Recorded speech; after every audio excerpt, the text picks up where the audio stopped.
Alehim Besim Hamasya. Selamat berjumpa kembali dengan saya, Evangelis daripada Gabriel Rahman. Salam sehat selalu dalam kasih Tuhan kita Yesus Kristus. Dan hari ini saya ingin bagikan tentang tujuan Allah menciptakan manusia di dalam kehidupan kita. Ya, banyak orang berpendapat tentang keselamatan, ya selamat dari kecelakaan, selamat dari mara bahaya, tetapi ini ada keselamatan yang memang menyelamatkan tubuh jiwa kita dan roh kita ke dalam surga. Ya, lebih awalnya kita memahami tentang tujuan Allah menciptakan manusia untuk apa. Kita buka dalam Alkitab kita, kitab Kejadian pasal yang pertama ayat yang ke-26. Kejadian pasal pertama ayat 26.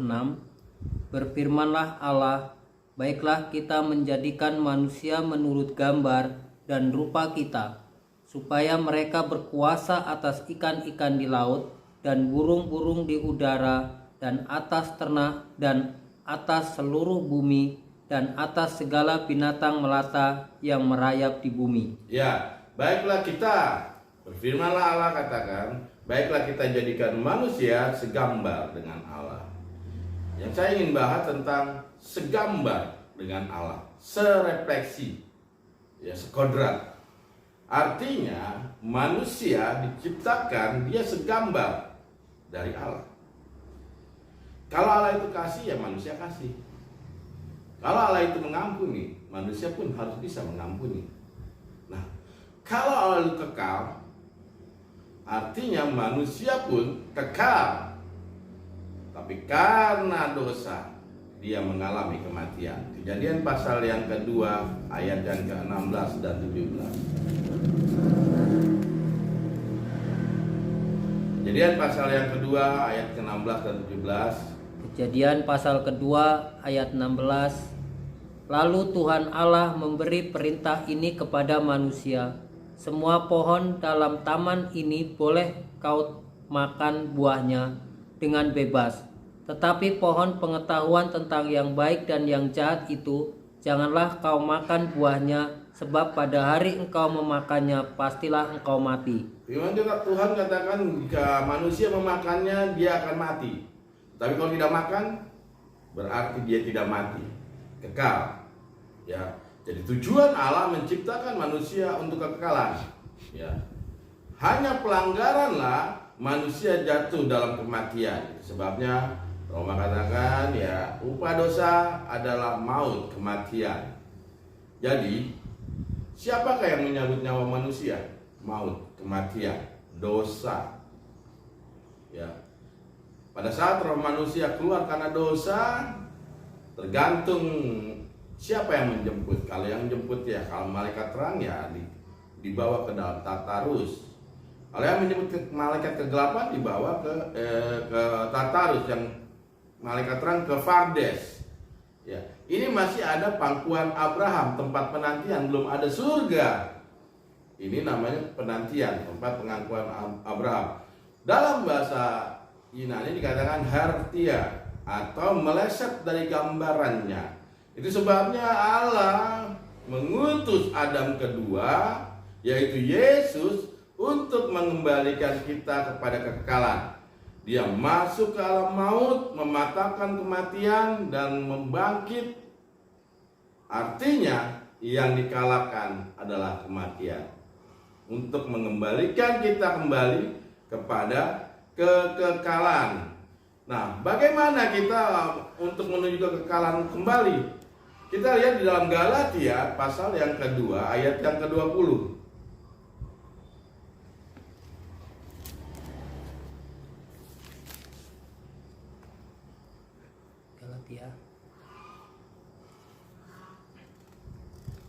Galatia pasal 2 ayat 20. Galatia pasal 2 ayat 20.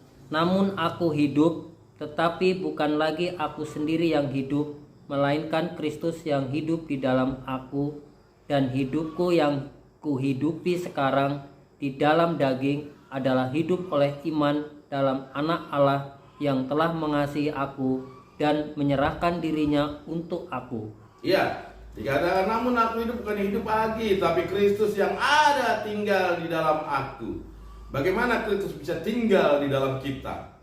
Sebab jika Kristus tidak tinggal di dalam kita, kita akan binasa. Coba kita lihat di dalam Yohanes pasal 15 ayat yang keempat.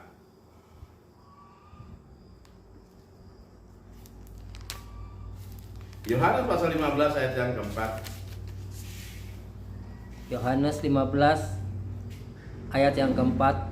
Tinggallah di dalam aku dan aku di dalam kamu, sebab seperti ranting tidak dapat berbuah dari dirinya sendiri kalau ia tidak tinggal pada pokok anggur.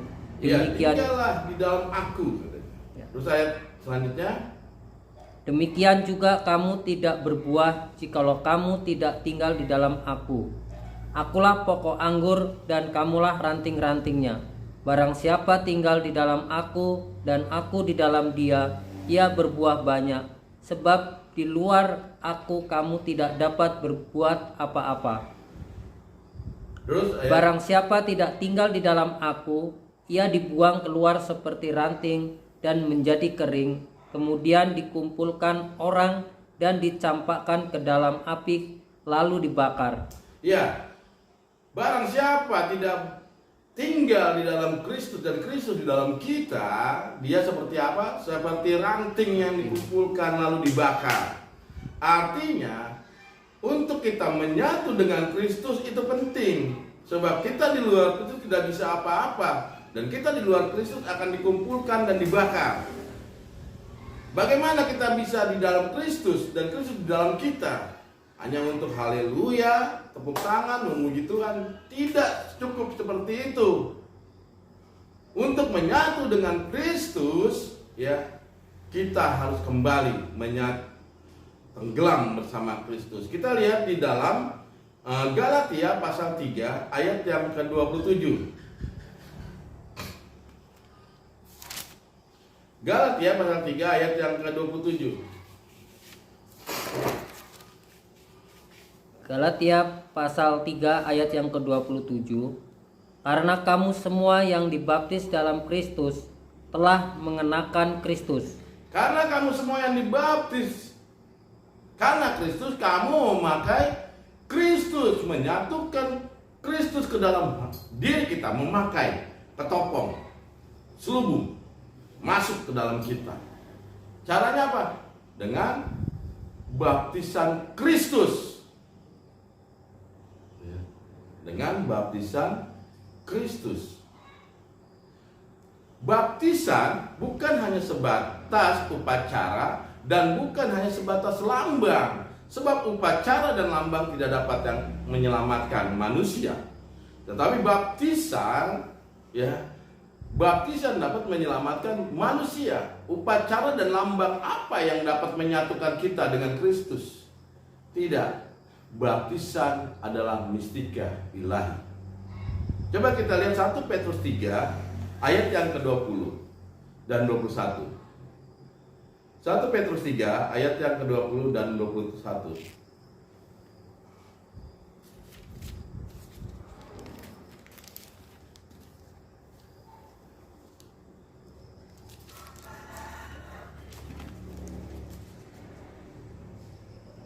Petrus 3 ayat yang ke-20 dan 21. 1 Petrus 3 ayat 20, yaitu kepada roh-roh mereka yang dahulu pada waktu Nuh tidak taat kepada Allah, ketika Allah tetap menanti dengan sabar waktu Nuh sedang mempersiapkan bahteranya, di mana hanya sedikit, yaitu 8 orang yang diselamatkan oleh air bah itu. Yang diselamatkan dari air bah itu. Terus juga kamu sekarang diselamatkan oleh kiasannya, yaitu baptisan. Maksudnya bukan untuk membersihkan kenajisan jasmani, melainkan untuk memohonkan hati nurani yang baik kepada Allah oleh kebangkitan Yesus Kristus. Juga kamu sekarang diselamatkan oleh kiasannya. Apanya di sana? Nya itu adalah ayat yang di atasnya. yaitu keselamatan dalam air bah. Jadi air bah waktu Nuh itu adalah simbolik tentang baptisan air. Juga kamu sekarang diselamatkan oleh kiasannya, yaitu penyelaman air bah tersebut. Lalu apa dikatakan? Yaitu baptisan. Itu artinya baptisan menyelamatkan. Ya, bukan baptisan kenajisan, artinya mikwe yang dilakukan kepada orang-orang dalam kitab Tanakh terdahulu. Tetapi ini penyelaman yang menyelamatkan. Itu sebabnya ya, penyatuan kembali di dalam Kristus, yaitu melalui baptisan Kristus, sebab kita memakai Kristus, ya. Dan setelah itulah kita menjaga keselamatan, ya. Jadi penyelaman itu hanya DP-nya. Coba kita lihat di dalam 2 Korintus 1 ayat yang ke-21 dan 22.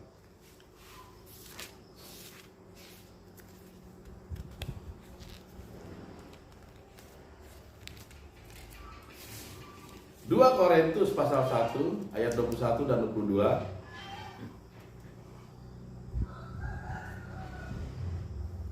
Sebab Dia yang telah meneguhkan kami bersama-sama dengan kamu di dalam Kristus adalah Allah yang telah mengurapi, memateraikan tanda miliknya atas kita, dan yang memberikan Roh Kudus di dalam hati kita sebagai jaminan dari semua yang telah disediakan untuk kita. Sebagai jaminan dari semua yang telah disediakan untuk kita, yang telah dimateraikan dalam penyelamatan itu sendiri. Ya, artinya ya, jaminan di dalam bahasa Yunani itu araban atau DP, down payment. Ya, itu baru DP-nya. Untuk kita menerima Tuhan Yesus, kita menyatu dengan Dia, lalu itu harus DP. Hanya kita harus menjaga keselamatan itu ya dengan takut dan gentar. Kita lihat dalam Filipi pasal yang kedua ayat yang ke-12.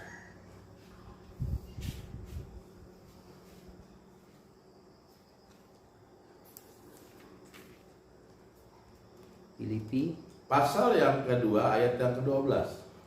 Hai saudara-saudaraku yang kekasih, kamu senantiasa taat. Karena itu tetaplah kerjakan keselamatanmu dengan takut dan gentar, bukan saja seperti waktu aku masih hadir, tetapi terlebih pula sekarang waktu aku tidak hadir. Ya, kerjakanlah keselamatanmu dengan takut dan gentar. Artinya ada yang dikerjakan, ada yang dijaga, yaitu keselamatan itu. Jadi waktu kita menerima Tuhan Yesus dan diselamatkan, ya, kita menjaga keselamatan itu terus menerus. Dengan apa? Dengan takut dan gentar, dengan taat.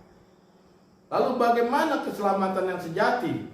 Keselamatan yang hakiki yang kekal. 1 Petrus ayat yang pertama, 1 Petrus 1 ayat yang kelima. 1 Petrus 1 ayat yang kelima.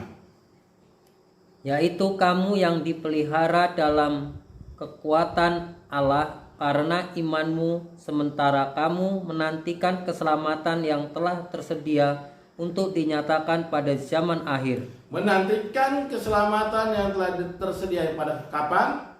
Zaman akhir atau kebangkitan kita. Itulah keselamatan yang sejati. Jadi, ya, pengajaran tentang sekali selamat, tentang selamat selama-lamanya, sekali selamat tetap selamat, itu bukan pengajaran Alkitab. Pengajaran Alkitab itu menjaga keselamatan yang kita nantikan pada akhir zaman sampai kebangkitan kita. Menerima Tuhan Yesus dan diselamatkan, itu baru araban, DP-nya, down payment. Dan keselamatan itu harus kita jaga. Dengan apa? Liturgos, ibadah, ya, dan lain-lain. Sebab ajaran para rasul itu 2, tidak 1. Coba kita lihat di dalam 2 Tesalonika pasal 2 ayat 15.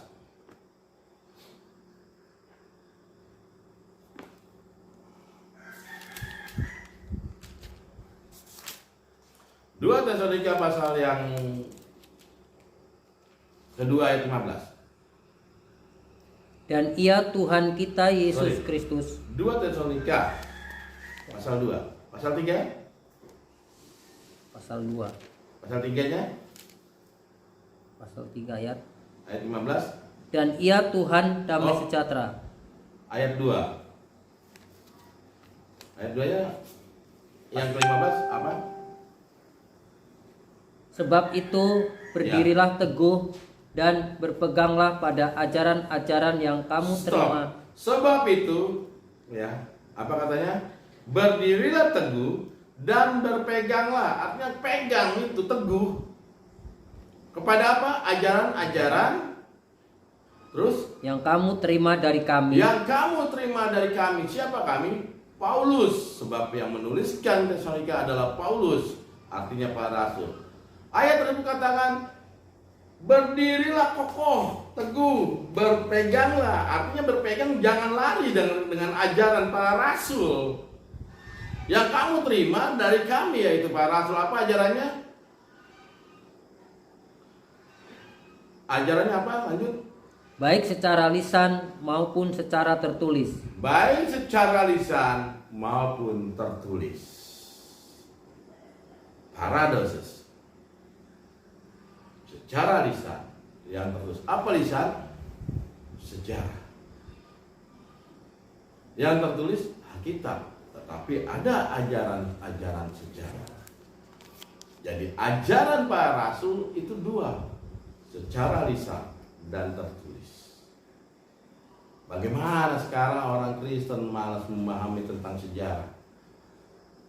Bagaimana mengerti tentang pasal-pasal? Sedangkan ajaran para rasul itu ada secara lisan dan tertulis, paradosis, yaitu tradisi, ya, atau juga dengan sejarah-sejarah. Jadi kita kembali lagi, cara menyatu dengan Kristus untuk kembali kita kepada kekekalan, menyatu kembali. Setelah itu apa? Menjaga keselamatan dengan takut dan gentar. Setelah itu barulah kita kembali kepada keselamatan kekal dalam kebangkitan kematian kita. Amin. Ya, Tuhan Yesus memberkati.